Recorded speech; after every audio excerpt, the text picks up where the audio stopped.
Sorry. So, everyone, I'd like to introduce Grant Purdy and Francis Etienne, who are the two coaches on the men's side for Trent University.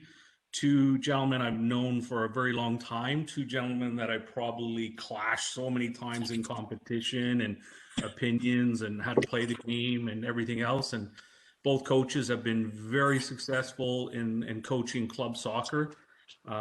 Grant is the head coach and Francis is the assistant coach. And most of you might know Francis as well because he's our League One assistant coach and the League One men's reserve head coach.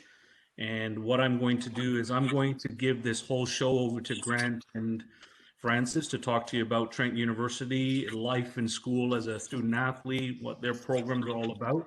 So Grant, welcome, and I appreciate you taking the time to do this. Perfect. Certainly like to thank Dave and the Pickering Football Club for allowing us this opportunity. Dave's right, we go way back. I did my National B license under Dave, and I lived to tell about it, which is pretty good. He's excellent at what he does.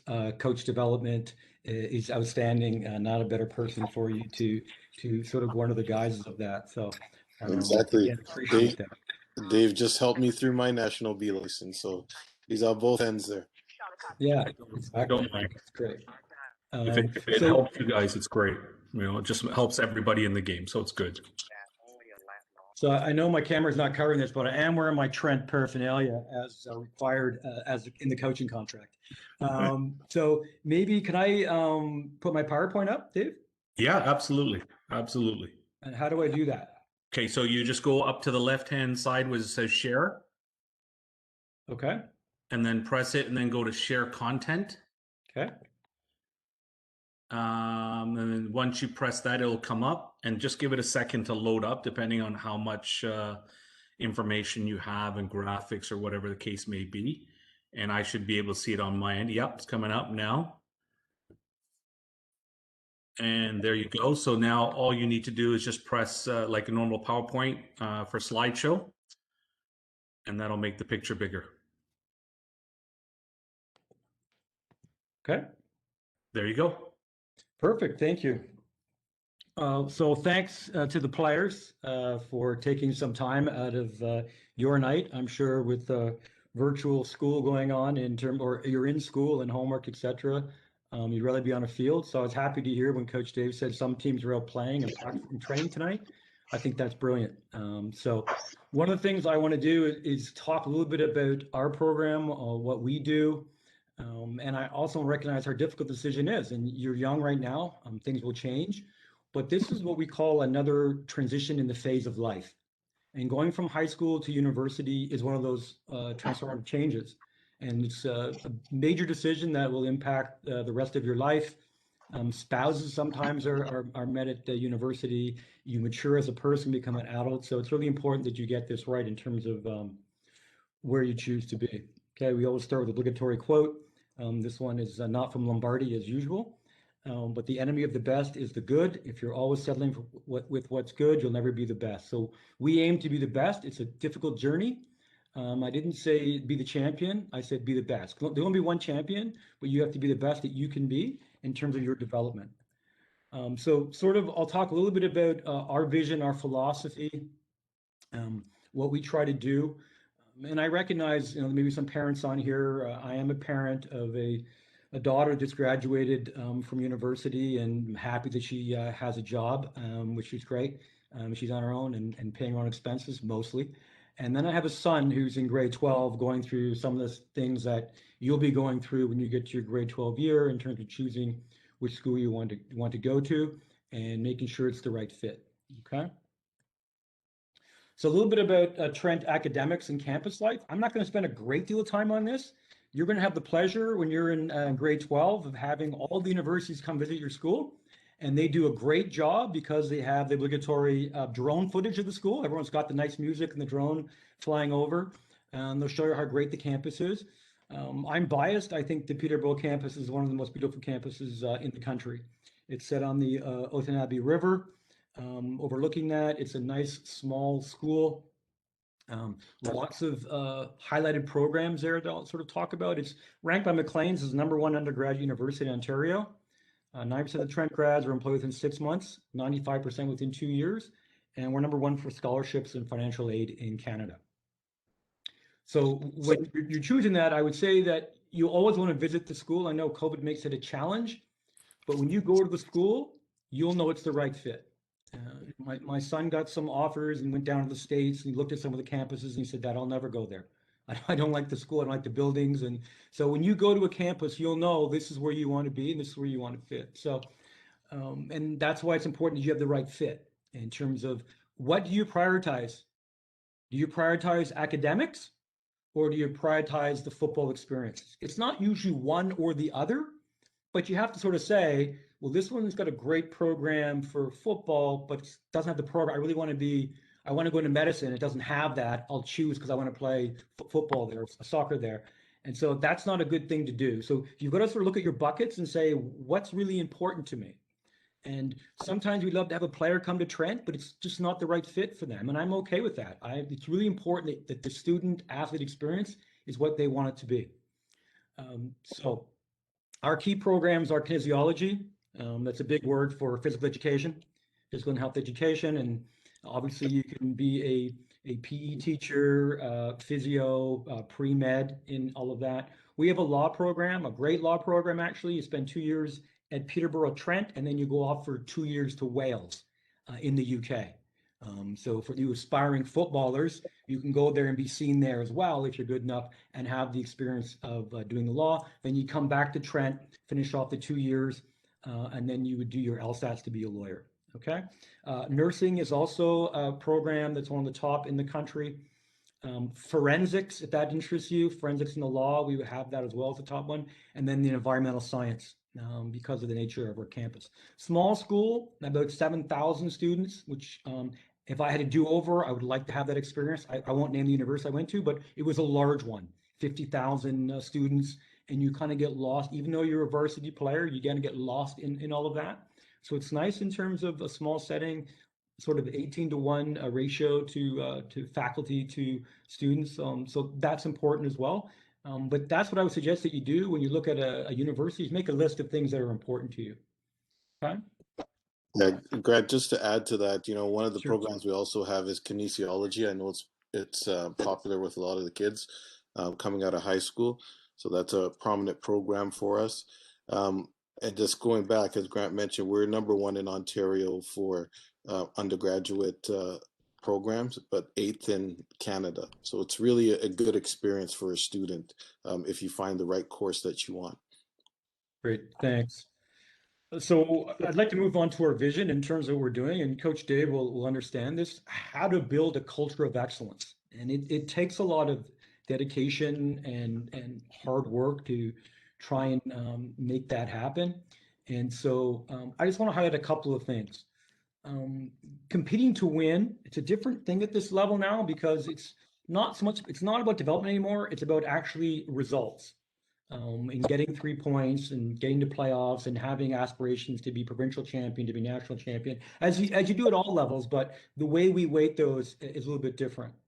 One of the things that you hear me talk about all the time is a transformative mindset. I'm not going to fool you. Trent is a struggling program. France and I took the program last year. We've had 1 year under our belts, and they struggled in terms of wins and losses. And we got there, we knew we had to change the culture, mindset. And how you get there. Learn to compete first. When we arrived there, we're losing to number one teams in the country by double digits. Now, the number one team in the country last year beat us 1-0 in the opening match. And it was very late that they scored because we had to build that understanding structure, understanding attitude. And so we end up losing games 2-1, close games that down the road we'll win. But we have to learn to compete and then you have to learn to win. And when we start doing that, when you get that kind of active engagement, you can move forward. So we look at the macro picture, that's the entire team.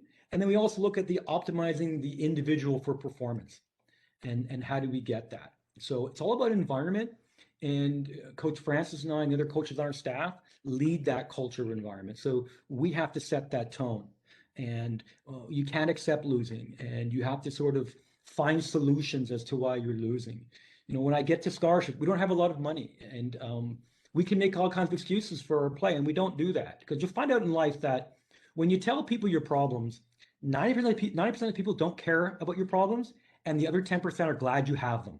So there's no point in moaning about something, I'm too short or I'm not fast enough. You need to improvise, adapt, and overcome. Find a way to conquer something. And that's not just in sport, it's in your own life as well. So one of the key things that we want to talk about is recruitment. And on that previous slide, I talked about excellence. And we're looking for players who want to build something from the ground up and have that experience. To go to an employer and say, I came to a school that struggled in soccer, and I was one of the key elements that brought it to where it wanted to go. So one of the things is, can you play at the next level? And Coach Dave probably talked about this, athletics is like a pyramid. I always say to my players, how many people can stand on a pyramid? And it's very, very few, because you go up like this. And so when you were U8 or U9, you started with a lot of players in competitive football, U10, U11, U12, and you saw people sort of dropping off and new players coming in as they developed. And then you get to sort of U18, and then there's a whole bunch of players that want to play at another level. And there's already players there. We already have players in positions, and then there's a few players, we have some openings for players that want to come in. We might get 100 players coming out for 3 or 4 positions. And they can all play. They're all playing against you and with you. And so again, there's a paring down there. There's a transition playing youth football to playing adult football. For the female players, yes, it's a little bit different because at 14 and 15, you've reached maturation. So you're used to playing against women 15, 16, 17, 21, not a huge difference in terms of developmental physically. With boys, it's different, completely different. You may be a center back, you think you're pretty big, you're playing at a U18 or U17 level, and the guy you're playing against, striker for Carlton, may be a bit shorter, but he's built like LeBron James. He can use both his feet. He's very, very physical. He's a man, and he's going to manhandle you. And so there's a transition you have to make. We're known as the Trent Excalibur, so we look for the X factor. We actually call our players, the X-men or X-women in terms of that's what we're looking for. And so that's supernatural. I know that's a big thing right now. Superheroes, the X-Men are superheroes. We try to find that X factor in that person. I'll talk a little bit more about that when I get to the bottom of what we look for in a player. I'm just checking my time here. So I'll go over recruiting philosophy, how we identify talent, and then the Trent experience. So this is you. You put your face in there. You can see the number one thing we have. There are 2 things: the jersey, the kit you're wearing, and obviously the grad hat. Because ultimately, we need to get you to be a graduate player, but enjoying the experience. So the very first thing we look for is academic. Even if you meet the requirements at Trent to get there, I want to know about your academics. I want to know what type of student you are. I'm actually going to phone your teachers. I usually make a phone call to the AD, and I'll ask about the academics. I'll ask about the psychological development. What I mean by psychological is how you prepare for something.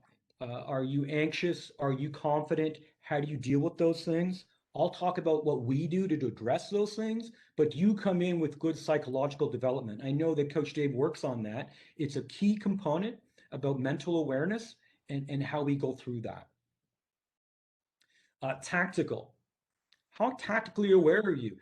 My mom can go to a showcase and she can pick out the best player. It's usually the fastest player, the biggest player, the strongest player. It's not hard to do that.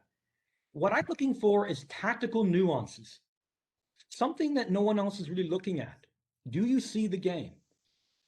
Do you know where to play the football on the right foot, at the right time, at the right speed? Are you playing the ball to space? Are you playing the ball to your teammate's foot? What foot are you playing it on? Back foot, front foot, buying time and space, your positioning on the field, do you read the game? And I'll talk about that before when I get to the sheet of what we look for. We actually have an evaluation sheet. Social emotional development, how mature are you? How do you get along with your peer groups?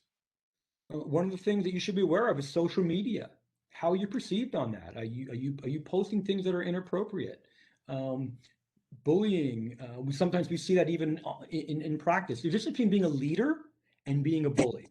And sometimes people say it's a fine line, and which may be true because you as a leader, you have to sometimes call players out. but it also gets into this bullying factor. So we look at your social emotional development. When you get to university, we don't want to be babysitting you. We want you to come and fit right in as an adult, understand your responsibilities as an adult. So that's something else. So there's a number of things. It's not just, hey, I can score 50 goals for you, coach. No, there's a lot more complexities to what we look for in a player. Character. And that's just all part of attitude as well. How much heart you show. You know, we talk about you need 3 things to be a professional footballer. You need it in 3 areas. I usually point to the player's soccer boots. You need it in your boots. You need technical ability. You need heart, and you need the brain. And as a famous singer in 1970 said on his song, 2 out of 3 ain't gonna cut it. It ain't bad, but it's not great. So you need those 3 things. So, you know, you got to have the character development. You know, you have to have the heart. You have to have the attitude to play. Technical goes without saying. If you're not technically proficient, you're not going to play at this level, right? There's a cross-country team. There's a track team. Those are for athletes that don't have any technical ability, guys. You have to have that. It's the most important thing we're going to look at. And then the physiological one, are you fit? What is your speed like? So those are things that you can control. The diet is another thing that you can control in terms of making sure you're putting good fuel in your body.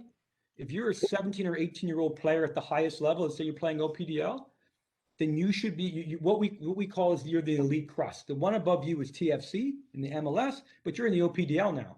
So we assume that your diet has an effect on your performance. I'm not a big guy into, you can probably tell by I can't even fit into the camera. I'm not a big guy on the height stuff. We don't really have too many minimums for height.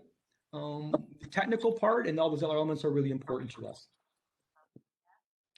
So defensive midfielder. I'll give you an example of a sheet. So this is the sheet we would look at. We have one for every position. Minimum height for me at number 6, there isn't one. You can either play or you can't, but you have to be a tenacious leader. We would call that player, and Coach Francis can relate to this as an American-Canadian footballer. We now look at number 6 as our quarterback. In fact, we look at every player that has the ball at their feet as the quarterback. And every player who doesn't have the ball at their feet, we call the receiver. And if you're talking about American football, the quarterback's throwing the ball to the receiver who's doing patterns. He's making movements. He or she's making movements off the ball to get into space to be a receiver. Once they're a receiver, unlike American football, you're now a quarterback. You don't have to play the ball somewhere else. But that number 6 is really important to us.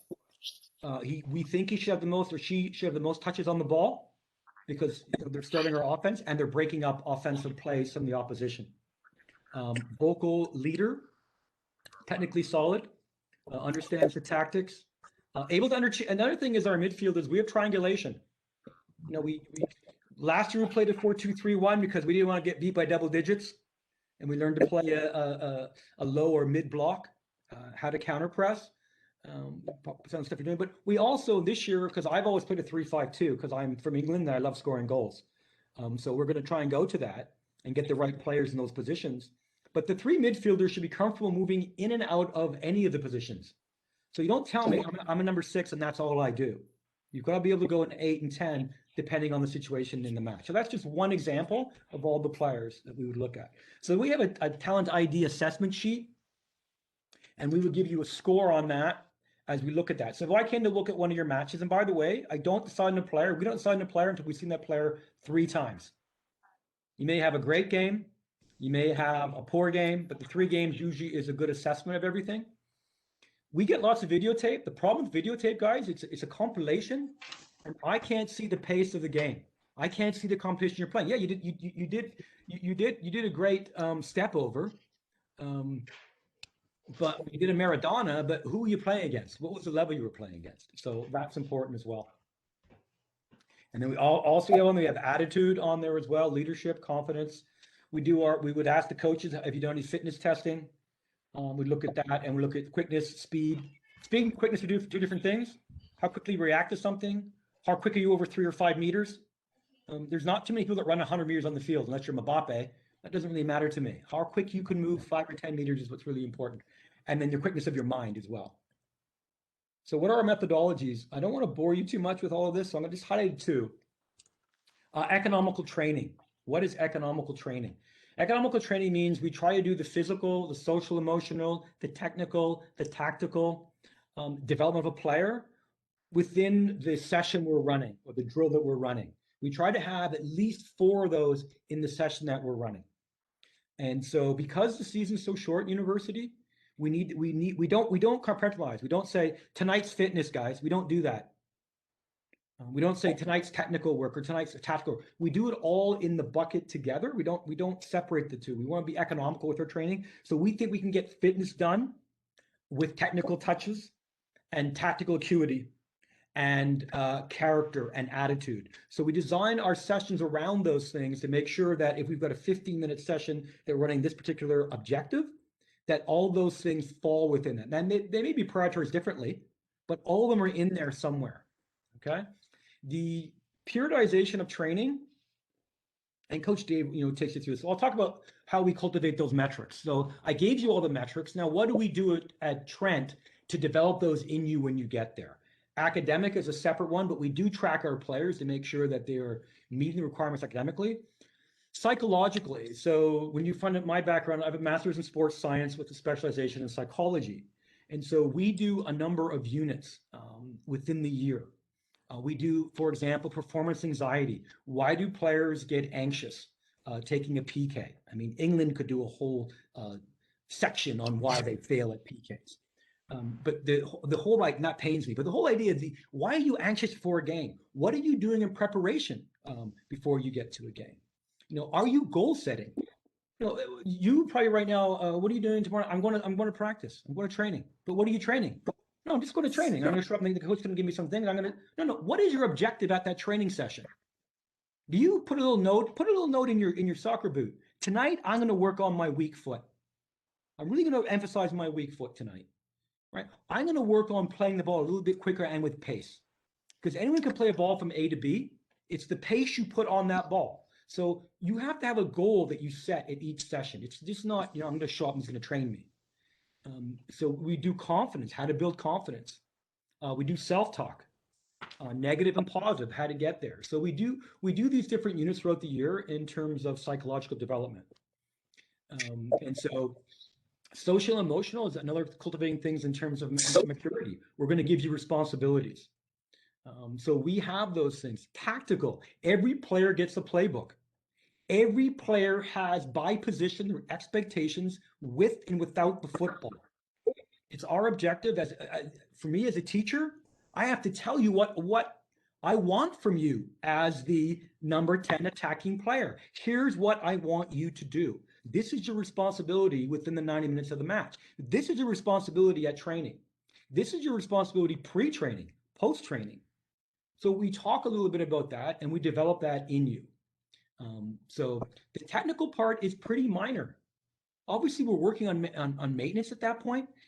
The time you get to us, the impact we can have on your technical development is about that much. When Coach Dave has you from 7 to 17, he can really affect that technical development. So ours is very small. Physiologically, I'll talk about that. We don't do the fitness that you expect us to do. We give you a training handbook from April to August before camp. We break it into 3 mesocycles. And we give you biometrics that you have to meet by position. So first day of camp, you're doing a beep test. Everybody hates it. I'll give it to you by position, how many laps you have to do, what level you have to be at to play number 10 at Trent. If you show up and you can't meet that metric, you don't train with the ball. You go off with the fitness coach. And by the way, you've just told me with your own attitude that you really don't care, because I've had 14 weeks to prepare, coach, for a test I know I'm going to be taking, and I haven't done what I'm supposed to do to prepare for that test. So that's a big message to us. So when you show up to our training camp, we're not here to make you fit. You're showing up. We give you all those markers in the handbook for speed, agility, 5-mile run, things you don't like doing. Is what we give you. So physiologically too, we want to measure those things. We want to put those things on the back of your jersey to tell us how far you've run in that match. You don't define whether you work hard. We do. You don't say to me, hey coach, I worked hard today. Who measured that? Did you measure you're working hard today? Not good enough. We measure how hard you work. And then we have the traction that tells us you only ran 8.2 kilometers in that match. where the team average was 11 for the midfield. So you aren't meeting your obligations. So we want to give you feedback, and I'll talk about what feedback we want to give you. And this is part of player support. Yeah. Grant, let me just add to what you're saying. Sure. There is, when you're moving to this next level, there's a lot of independence that you have to do on your own. So you're training on your own, you're reading, you're studying. These are things that you have to push yourselves to do. So while you're now with the Pickering Club, it's how you learn how to do those things. So when you get to the university level, you're taking away some of those things and being able to train on your own with your running, with your fitness, and how to push yourself, right? So that you can be ready on that first day of training camp. It's very, very important that you develop that discipline now, because if you don't have it when you get to camp, you're just going to be another one of the players. But how do you separate yourself to say, I'm new to this team and I'm going to make an impact? It's by becoming prepared when you reach training camp. Thanks, Francis. It's really important because that's part of social and emotional. And Coach Francis used the word discipline there. I use this quote with the players and my students for the past 30 years. Do you want the pain of discipline or the pain of regret? What I mean by that, if you have a math test tomorrow and your phone's buzzing and it's one of your friends and you want to spend time on that phone with them or Instagram, whatever you're doing, but you have that math test tomorrow. So do you answer the phone? And tomorrow during the math test, you're not prepared for it. And now you've got the pain of regret. I should have studied last night. Now saying no to that phone call, that's the pain of discipline. That's hard to do. So you want to move away from that math. So really important that he used the word discipline there. One of the things that we think is important as educators is providing feedback to you. Like anyone learning something, whether it's a human being or your cat or your dog, you've got to provide feedback to them when they're doing the right thing. But if you just tell them something and don't tell them where they're falling short, it's no good for you. So we've got to give you insights. Coach, how can I play better? Your decision making is too slow. You're getting caught on the ball. We had a guy last year transitioning from youth to university football. He wanted to cut and run with his shoulders parallel to the touchline, cross the middle part of the field. And he'd lose the ball every time. And then he'd wonder why I got taken off. I said, it's not youth football. You can't do that. I don't mind you doing that, being attacking. I don't like shoulder parallel to the touchline. But if you're going to attack someone in their 18, I said to him, I'm okay with that. But you're losing the ball in a bad area. Not once, not twice, but 3 times. And now you have to come off. We have to have a conversation about that, right? And I give you feedback. What can I do instead? Keep your shoulders parallel to the byline, whether you're facing forward or back, right? And then distribute the football, then get yourself up the field in a position where you can get parallel to the touchline and make an attack on that left or right back. I'm okay with that. But that player needs the feedback. We're not a school that goes, you screwed up 3 times, go sit down at the end of that bench. I don't want to speak to you, ever. We want to give the feedback so the player can make the correction and then move forward. That's part of development. Okay, no one's going to be perfect. We want to aspire to perfection, and that means making corrections. So and then we want to track results. So we do videotaping. The biometric markers are the things you see in the back of the jerseys, which gives us a lot of insights to different things. And tactical metrics that we look at when we look at the video recording. So we break down each session. We're going to use MSA this year. We really like it. It's going to be recorded from a tower, some standards in the OUA finally. One of the shocking things to me coming into the OUA is that there was no standard for videotaping. We don't want players filming it. It forgets to take off the lens cap and, is filming the ground. You need to have some standards, just like at your school. You want to have that. We have a strength and conditioning program. We'll talk a little bit about that further down here, but we like the technology to use the technology to our advantage. So there's a preseason. Usually it's only 2 weeks. We usually play 2 to 3 friendly or exhibition matches where we play everyone. We want to see everyone in that match. And then we get ready for our in-season. Usually 14 to 16 matches. COVID's going to impact that. It's impacted us in terms of travel and finances. You're going to see that. There's one university already in receivership because of the financials. So we break it down to preseason, in-season, off-season. We give you an off-season. That's December. You have exams. You've got term papers due. We say forget football. Let your body recover. But the end of the season and postseason, though, we have an individual meeting with every player. And that's our exit season meeting. where we can chat about the entire season in its macro part. Then you get that time off. Then January we start what we call our postseason work, and our off-season work in terms of doing what you need to be doing in terms of weight training, strength and conditioning. And then we did play in a tournament last February, and for the coming year, we'd like to play in the Winter League, which is an entire league for all of Ontario, which you get to see other teams on the west side. And that's done every second Friday night in Toronto. Training would be a lot less intense in the winter season than it would be in the fall. So the cycle basically is preseason, in-season, post and off-season, winter season, and then the end of season, which is usually April, where you rejoin your club team, hopefully League One, and you play that. We like to see you take a little bit of time off before you come to our camp, a week or two. Remember, in April, you do get our preseason handbook for the player. So you get two books, your preseason handbook, which is your training modules, and then you get a player handbook, which is our tactical stuff. We use Tactics Manager, and our team is drawn out there for you in every situation. Offensive corner kicks, defending a corner kick by number, where you should be, whether we're playing a tactical man, whether we're playing a zone covered or doing a combination of man zone. Okay, that's all in that playbook, and you have to know that. That's part of what Coach Francis was saying about studying, not just your academics, but actually studying your football book as well. That's the boring part of a sample team training plan that you really don't want to look at. But Coach Dave has lots of those, and they're nicely color-coded, and you know what we're doing technically, tactically, aerobically, and anaerobically. So why don't I tell you, before we get to the coaching part, what a typically week looks like. So we'll play a match Saturday or Sunday, or Saturday and Sunday. So what we say to our players is, if you've played less than 120 minutes between those two matches, then on Monday, you come in for a regular training session, okay? If you played more than 120 minutes, that's the metric that we use, we say you're now in a recovery session. A recovery session is really a dynamic and static stretching, recovery, a little bit of ball, a little bit of jug, but really not really a session that you used to. You want your body to recover at that point. So almost like a day off, but it's not a day off. Unless I think the team needs a day off because they're mentally, physically fatigued, then you might have Monday off. But traditionally, depending on the minutes you played, you're either in a regular session or in a recovery session. Tuesday, everybody's involved, and we have this big word called an anaerobic session, which is really short sprints, 5-7 meters, and we talk about 2v2, 4v4, rondos, really not anything bigger than a 5v5 on that session.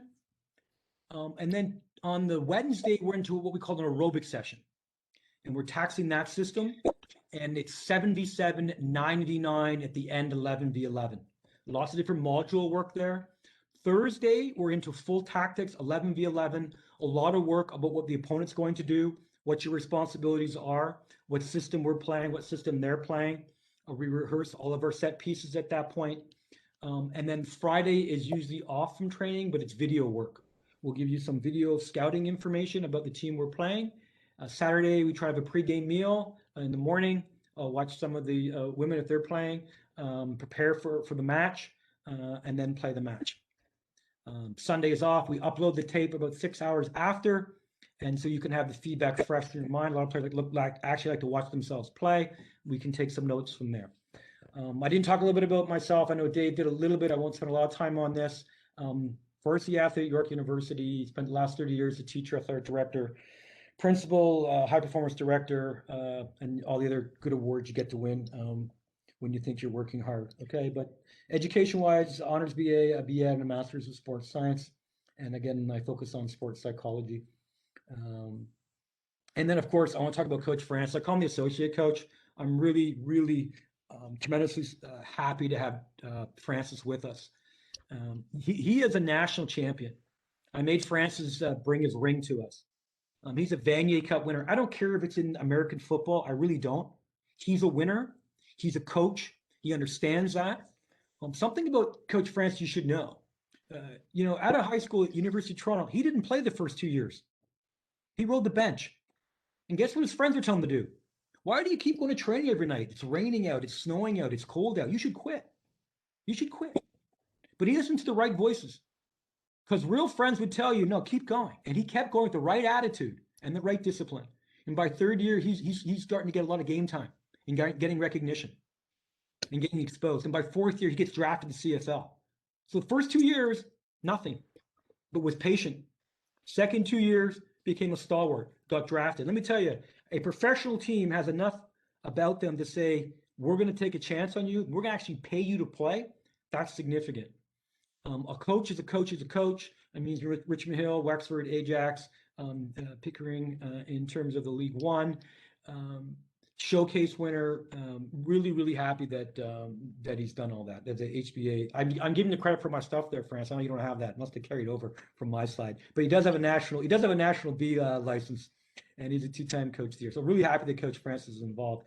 What everyone wants to know: how can I get a Scully, Coach? I want to get a Scully. First things first. It's really hard to get a financial aid package. A little bit easier for the females. Because of Title IX and opportunities for them. But to be a male, to try and get a scholarship, everyone wants to go to the States, can I go to Florida State, you know, can I go to Notre Dame? If you're not playing for Canada or Ontario at a minimum, it's really difficult to try and get a full financial package where they're going to pay for you. What really helps you, though, is your academics. If you have good academics, you have a better chance of that happening, okay?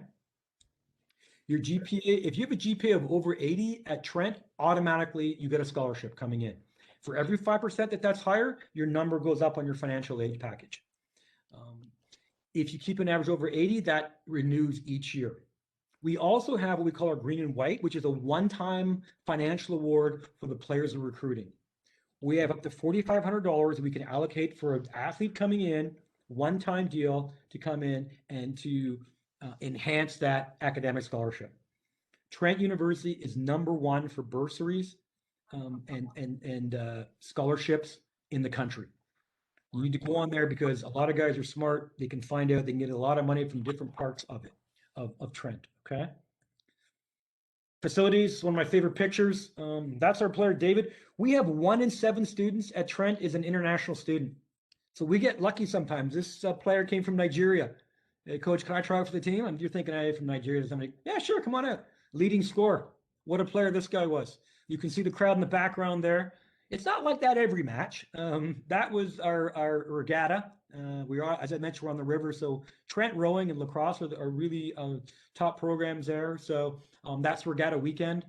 So there's standing room only all over the stadium. We do have a nice press box. And facilities are great in terms of a turf field, a scoreboard, a press box, 2 training sites. We have a grass field and the turf field. Because you only have 8 varsity sports at Trent, we have good access to facilities. We typically train from 9 to 10:30, 11 at night. Try to keep our session no more than 90 minutes, hour 45 if something gets bogged down, but I like to have the 90 minutes. Number one, players physiologically are exhausted and mentally are exhausted. So they're sort of like my wife at that point. They just stopped listening to me after 90 minutes anyway. So we call it a day and off they go. Okay. And then the last thing I want to talk about is the culture of excellence that we're trying to establish. Commitment versus interest. If you're interested in something, you do it when you feel like doing it. When you're committed to something, you do it all the time. Coach, I can't come to practice tonight. I don't feel great. I got too much homework. No, you're committed to it. You do it when you're tired. That's the real battle, actually. Interest is a video game. Interest is the thing. I'll go with my friends. If I don't feel like playing video games or going out to the mall with my friends, I'm not going to do it. But you commit to something like a university program, it's a different thing. So it's not about how you feel tonight. And what you'll find out, even right now, with Pickering, what you'll find out is the nights you don't feel like practicing, when you show up, just show up. I'll guarantee you, you show up and within the first 10 minutes, you'll be happy that you came. And I got a little secret for you too. Sometimes even coaches don't feel like coming to training, but they also move themselves. And when they get there and they go to training, they feel great to be around you and they're glad that they went. You have to be accountable. The key questions that we ask of ourselves. Can I trust you? Do you care about me? And you're committed to excellence. Those are the 3 questions we ask all of our players. Trust is everything. We'll never build a culture of excellence if there's no trust. And you know this too, even from teaching as a student. How many times in class do you ask to go to the bathroom? You don't have to go to the bathroom. You just went out of the class. So you're actually raising your hand and you're telling the teacher a lie. And what I say to my students is, if you lie to me, We have no trust. If we have no trust, we can't get the objectives we want to meet. So we can't lie to each other. I'm not going to tell you, hey, you're going to play 90 minutes today. And then you don't. And then you don't trust me anymore. Trust is really important. You know, when I say we have a curfew, I'm not going to phone you and say, are you in bed right now at 11? I trust that you're making that decision because you care about me and the other athletes and you're committed to excellence. We have a weekly players meeting. I call it coffee and captains because I like tea, but tea and captains doesn't have a great ring to it.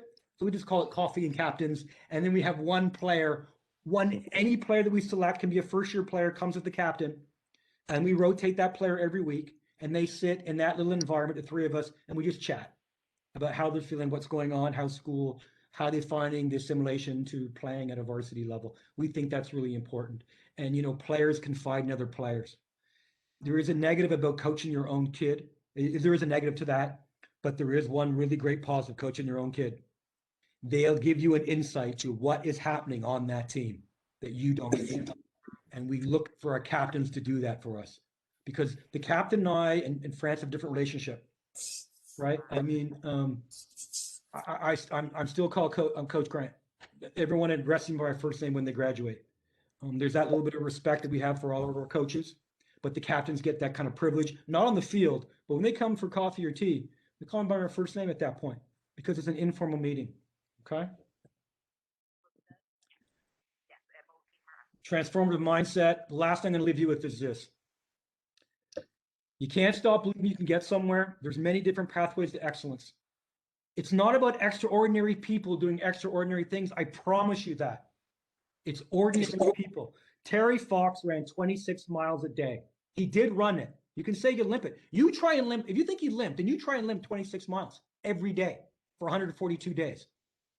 Anything special about Terry Fox? No, but he had a mindset. The picture of the black and white picture there, that's Roger Bannister. He was the man, he was the person that broke the 4-minute mile. By the way, scientists said it was impossible for a human to run under 4 minutes. Their heart would explode. He tried it many times. He got to 4 minutes and change, could never do it. And then he said, and then this guy, John Landy, who also turned around sub 4 minutes, said, you know what? I've come to this conclusion. It's not humanly possible.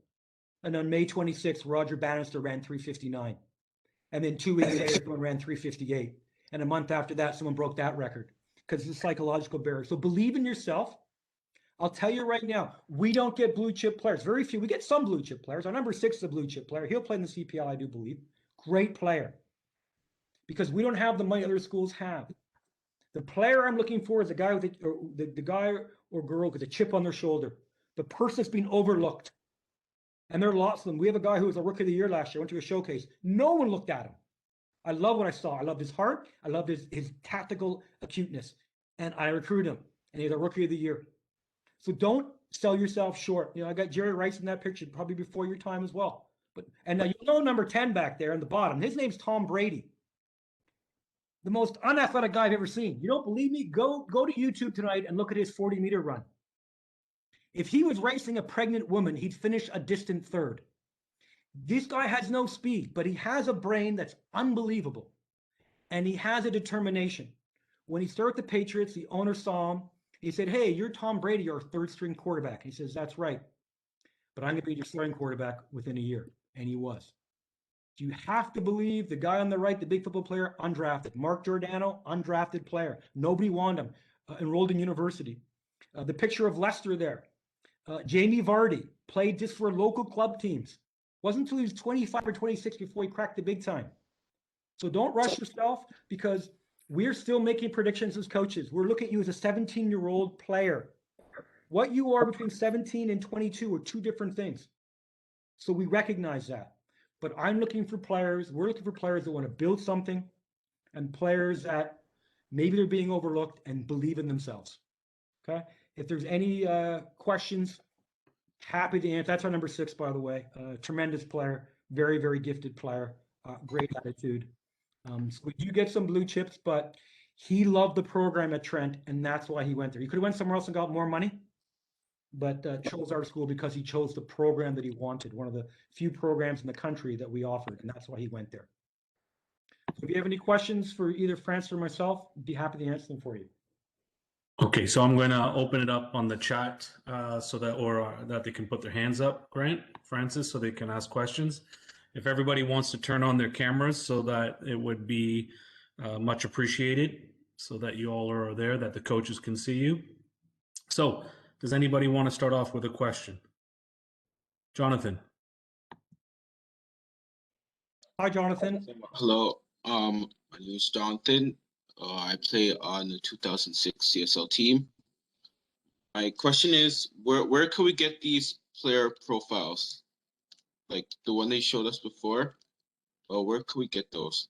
Oh, the one in terms of, that's an in-house document. The one that had all the checklists Yeah. of all what we're looking for by position. That's an in-house document. It would be similar to our player handbook. When we give a player that handbook, you have to make the team, first of all. We don't want that sort of going somewhere else in terms of what our philosophy is. But what I can do is I can share with Coach Dave in terms of, if you say to me, I'm a striker, what are you looking for? I'd be happy to send Coach Dave what are those ingredients that we're seeking in a player. Be happy to do that. But the other stuff is all sort of copyrighted design stuff. I know there's lots of stuff there on the internet, but actually it's actually my stuff that I spend some time on. So, but I'm happy to share that with Coach Dave in terms of if he says I'm in this position and what you guys are looking for. Great question, by the way, guys. There's no dumb questions. Ask anything you want. Be happy to answer them. I think you, Jonathan, for that question. we created one of those for Pickering, right? So we should have something similar. Yeah, we have one for every position. Yeah. The other thing Coach Grant talked about our scholarship. We had about 4,000 each year, and in the last 2 years, so out of that 8,000, we've given 3,000 to Pickering FC players. So we've had Elijah Anderson, who came last year. This year we have Andrew Eckerd, and we're also working with Joel Boateng. So that's 3 players out of the Pickering FC pool that we're looking to bring a part of the team. And the reason why is because Coach Francis is involved there and Coach Dave's involved there. And I know what Coach Dave's standards are, and they are demanding. And I absolutely love that, right? You can't set the benchmark too low, guys. You know, the training of a puppy, you get the puppy to climb over the little fence. They put a big fence there, and everyone comes every day and lifts the puppy over the fence. Every day, lift the puppy over the fence. And each week, they shorten the fence. So the fence is about this big. It's about 4 inches off the ground. And guess what? The puppy won't go over a 3-inch fence. It's waiting for someone to pick them up. And so the lesson in that is that you have to drive yourself towards that excellence. And that's why we do recruit at Pickering, because we know we don't have to teach a lot tactically. It's surprising. We get some guys that are really gifted technically that have no idea tactically what a counter press is, how to counter press, how to have numbers up, how to recognize that. So we're teaching guys at university. I don't expect to be doing that. I was shocked to be doing that, to be honest with you, that we're teaching these things at university. And we expect players to know that. We know coming out of your program, guys are going to know that. And that makes our job a lot easier. Yeah, it's very, as Grant's mentioned, it's very important to pay attention to those online sessions that you have with your head coaches and also with Dave as a club, where you go over, you know, what passing lanes to go through, how do you break out of a press, you know, when you have 2 strikers pressing versus 1 striker.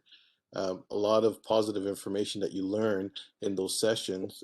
Sometimes it can be a little tedious, but the information, if you can retain it, will be a wealth of knowledge when you get to that next level of football. And again, I'm not trying to, again, this is about Dave, about Coach Dave, but in terms of breaking down tape and giving those kind of online sessions, I've been to Europe as well. There's nobody better. I mean, Coach Dave sees stuff on a tape that a lot of coaches just don't see, and he's giving you insights that other clubs aren't giving you, and that is a real advantage to you because maybe you're not the fastest guy, or maybe you're not 6'4" as a center back. That's why we don't have minimums of center back. I've got 6'4" center backs that when the ball's in the air, they don't win it. I've seen guys 5'9", they win the header. That's the guy I want. The guy that wins. I don't care how tall or small. Do you win that? Do you win that ball in the air? And that's what's really important to me. So take those nuances. Those are great sessions, and you're getting a real advantage. So really pay attention to that because, again, if you're not developing one area, you can make up a lot of ground by having this. And this is what we look for. If you can play up here, the speed is not a factor. You can look at some players that play in the EPL, for that matter. You know, a lot of Xavi, anyone that plays for Barcelona in the midfield is not an athlete. And the Thiago for Liverpool, not an athlete in terms of a speedster, but in terms of brain and quality of passing, significant. Okay, Grant, there's two other questions, and then we'll Sure. call it. Dante? Hello, my name is Dante. I play for the DrsL U15 boys team. And my question is, how many kids do you guys take on your roster, and how many do you take to away games? It's a great question, Dante. Thanks for that. I should have mentioned that. So last year we had 5 freshmen start. So not afraid to start freshmen. Depending on the year, like this COVID year, we had 1 graduating player, which we're looking forward to this year tremendously. Now that COVID's hit, we've got about 8 guys that are leaving. So this year we've got a lot of openings. Last year we would have had 1 opening, maybe 2. We had to let go a few players when I arrived because their standard wasn't good enough. And that's how competitive it is. With an away match, we take 22 players. There's 25 rostered players, and then usually 5 that are redshirted. But in an away game, we have our 18 plus 2, 20, 18 plus 2 to come on an away trip. Great question. That may change too, Dante, because of finances. We usually stay in hotels, and not just us, all the universities are trying to find cost savings different ways. Great question. Thank you for that question. Okay, Zach? My name is Zach Landry. I play for the 2006 boys CSL team. I wanted to ask about your playing style. I heard you say that you play in a 3-5-2 and you like playing attacking. Can you just elaborate more on that? Sure. Great question. Thanks, Zach. Yeah. So when I first came there, that was my plan to play that. But when I saw what we have, you can't make chicken salad without chicken. So what we try to do is look at what we've got on our roster and then try and get shape and discipline. And so we played a 4-2-3-1, which put us in a lot of matches. As I said, Carl, #1 team, way more talent than we have. But in a match, in a one-off, structurally, if you do the right things, you can be in the match. The reason why I want to go to 3-5-2 is I've always played that. I like twin strikers. I like to be attack oriented. I like being in the attacking box. I like to win 4-3. I know some guys like to win 1-0. I like 4-3 matches. Even though sometimes defensively I may say don't do that. But so we look for in the 3-5-2, obviously the wing backs are vital. I was talking to a recruit on Monday night. This is another thing I should have mentioned, guys. If you play anything besides football, anything you play besides soccer? I said, yeah, I was MVP for track and field. I ran the 400 meters. He's a wing back. What does that tell me? This guy's got an engine. He's going to go up and down that wing unbelievably well. So that's important. So each position is vital. We talk about Andrew coming in from Pickering. We need goals, right? We have to remember when you start a match, you have to decide you're guaranteed. You start off with 1 point. Both teams have 1 point before the match starts. 0-0 each. No. Are you happy to take the 1 point, or do you want the 3? And so that's a decision that coaches make in terms of their strategies. But we when your handbook, you'll have a high press, a mid press, a low press, playing out from the back. Is the other team in a 2-4 press, a 3-3 press, a 4-3 press? You have to recognize that. The goalkeeper, the back 4, the midfield, the strikers. Are we going to play out of the back? Are we playing a long pass? Not a long ball, a long pass. So that's all part of our system. And the systems are interchangeable. We say 3-5-2. I mean, Coach Dave, this stayed with me. Coach Dave says I'm a National B. What about systems? What if you have 2 teams that play a 4-4-2? Shouldn't the game end 0-0? Right? So we don't put a lot of stock to it, but we have to have shape. We have to have philosophy behind that shape. I hope that answers your question, Zach. Okay, Grant, Francis, I really appreciate that you both were able to take the time out to join us, and it's been a really good insight on what Trent University has, what the two of you stand for, what your culture is, what your values are, and it's ironic that for the past 2.5 months, that's exactly what we've been talking about as players and coaches of what our values are, what our culture is, and so that alone has been a really good conversation to understand what it is at the next level. Because I don't believe a lot of youth clubs do understand that with their players about developing that before the players get to the next level. I appreciate the fact of the insight of the facilities and the schools and the programs, because it does enlighten us that some of these kids are in the Durham region. It's not that far away from home either. So it's a great opportunity to go to a first-class school that really only has 8 sports. So there's the fact that you guys get the facilities and the support from the athletic department, it's great, along with a great education. So once again, Francis, Grant, thank you very much for taking the time to come in. Thank you. Thank you for having us. Thanks, Dave. Adam, I think Adam asked the question. Dave recorded this anyway, so he has the PowerPoint sheet with all of those things that you want to look at. So thanks, guys. I hope that you find the school that's right for you. We'd love to see you come to Trent and be the X Factor. Appreciate the time tonight, guys. Thank you. Guys. Thank you. Thanks, guys. Bye for now.